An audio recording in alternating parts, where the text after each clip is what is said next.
Developing and Retaining Employees, Exploring Talent Management Initiatives for Enlisted Women by Andre Joseph Stridiron III. Globalization and social cultural shifts have demanded that women break from traditional feminine roles to complement current workforce demands. Representing about 51% of college graduates and 47% of U.S. employees, women and the talent they represent have changed the dynamics of today's workforce. This dissertation is an in-depth analysis of the U.S. Navy's organizational efforts to improve career opportunities for women through the focal lens of their retention and talent development initiatives. It is implied, but not assumed, that these initiatives were directly aligned with opportunities to assume senior leadership positions. This study was conducted to identify, measure, and analyze potential performance gaps between the Navy's desired outcomes for retention and career development of their enlisted women and the actual results of their efforts and implemented initiatives.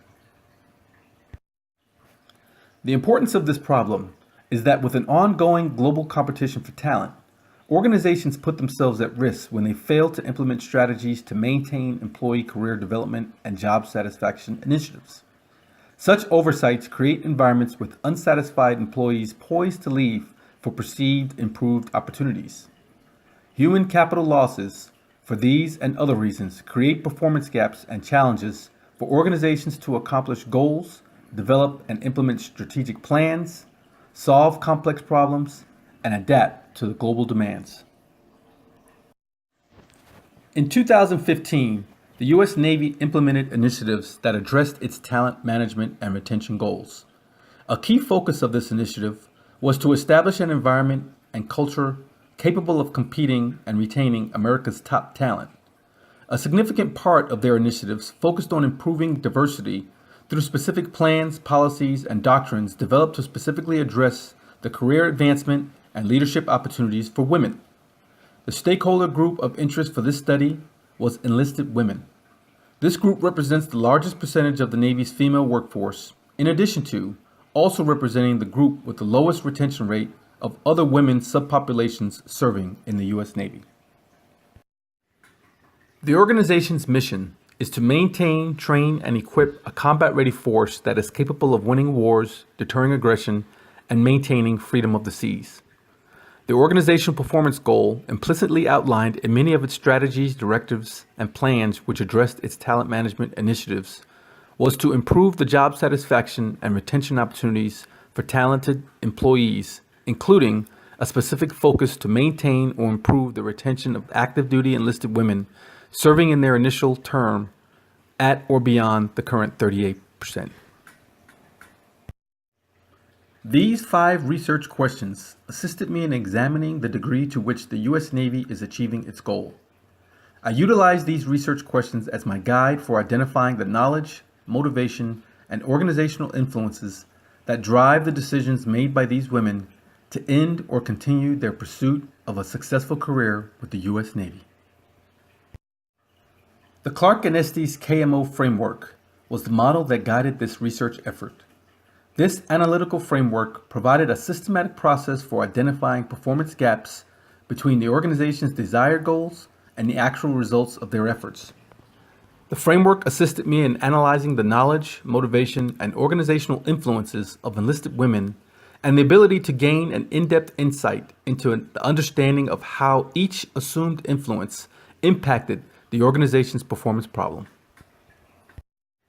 This conceptual framework was designed to illustrate the interaction between the knowledge and motivational influences of enlisted women and the cultural models and settings of the Navy organization and how they collaborate to increase the retention rate of enlisted women above 38%. I found this yin-yang balance image to be very appropriate for the illustration of the mixed methods methodological approach I used. I probably would not have been as confident defending my recommendations if I had conducted a pure qualitative study based on interviews alone. Therefore, allow me to take a moment to personally thank the committee for the recommendation to add quantitative data to this approach during my qualifying exam. I used this quantitative data collected through a web-based survey to first explore and produce general knowledge about the problem of practice inferred from a sample population to a broader one. The qualitative data, collected through personal interviews with 7 enlisted women, was conducive for building an inductive framework which assisted me in gaining greater meaning, understanding, and context of the specific issues and concerns they experienced. Results and findings were assessed from data collected through 7 individual interviews that were conducted with enlisted women, and an online survey of which 117 enlisted men and women participated. No quantitative data was assessed for knowledge findings. However, the qualitative knowledge findings assessed that many women early in their careers lacked an understanding of the policies and initiatives necessary for making important career decisions. For many, the lack of knowledge and understanding between training programs and job assignment policies led to a failure in understanding the importance of accepting positions and assignments that would inevitably enhance their skills, experience, and ultimately competitiveness for senior leadership positions. A quantitative assessment of motivational factors identified that both genders agree that working for the Navy provides enlisted women with a sense of purpose.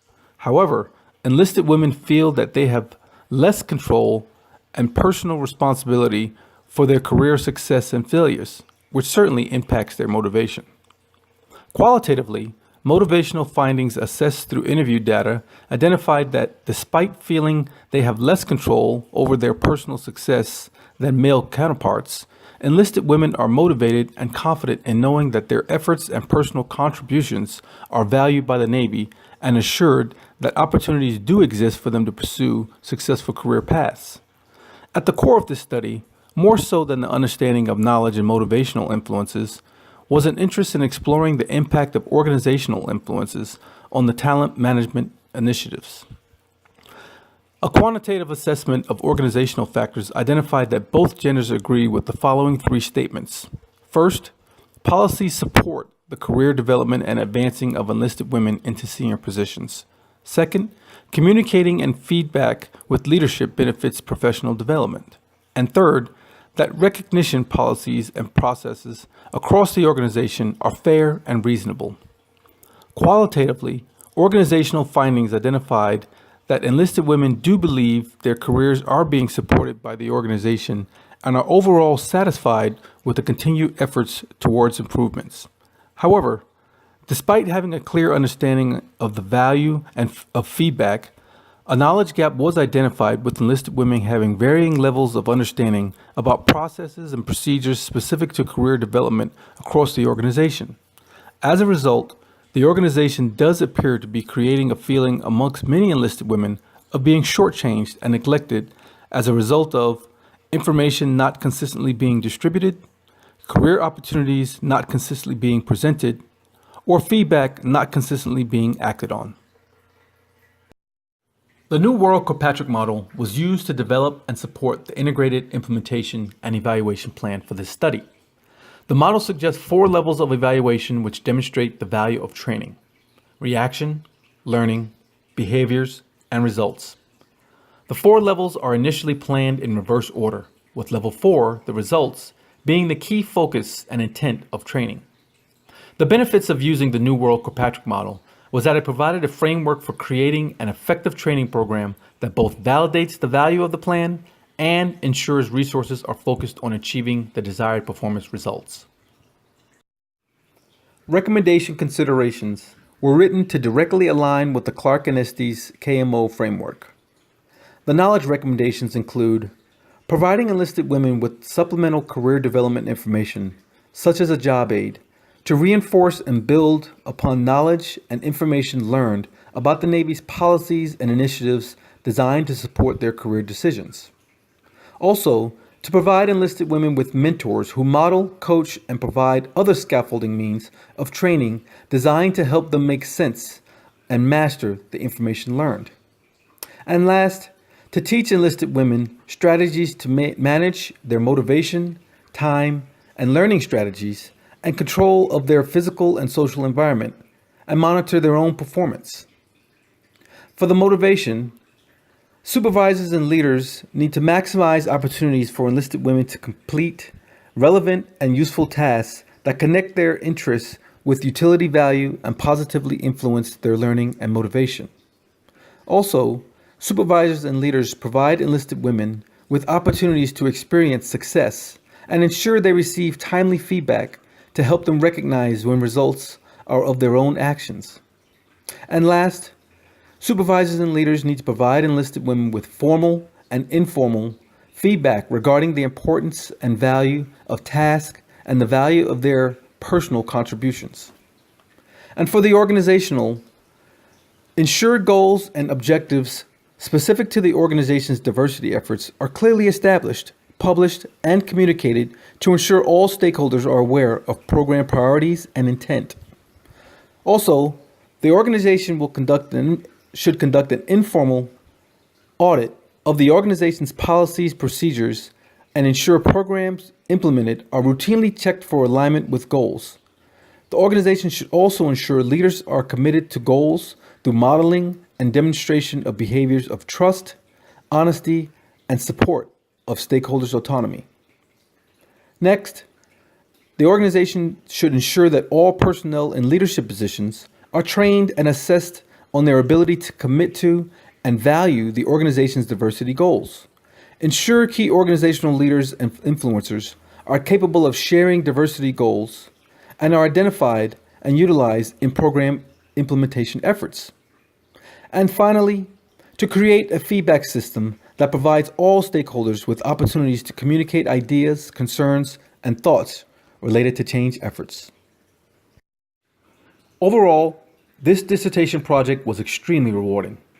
I must confess, I entered the process assuming that I already knew the answers, but throughout the program I learned to open my mind, listen, and accurately capture the stories that participants were willing to share with me. In the end, I realized I would have been wrong if I allowed my own assumptions and biases to influence the development of my protocols and ultimately my writing. I'm grateful to those that supported me and encouraged me through the process, particularly to those that participated in my survey and the 7 women who took the time to share with me their stories. Trust the process was preached throughout this program, which at times was very hard to do. But about midway through the final 732 course, I began to have an aha moment as I started to see each component of my dissertation begin to form into this completed project, which I am very confident and proud to defend. It's a bittersweet moment to complete this project. It's been such a focal point of my energy for the past few years now. But I understand and I am prepared to find innovative ways to refocus that energy into new results for my organization and my community. Thank you to my committee members for your guidance and wisdom. And a very special thanks to Dr. Helena Salih for being such an inspirational and supportive academic advisor throughout the entire process.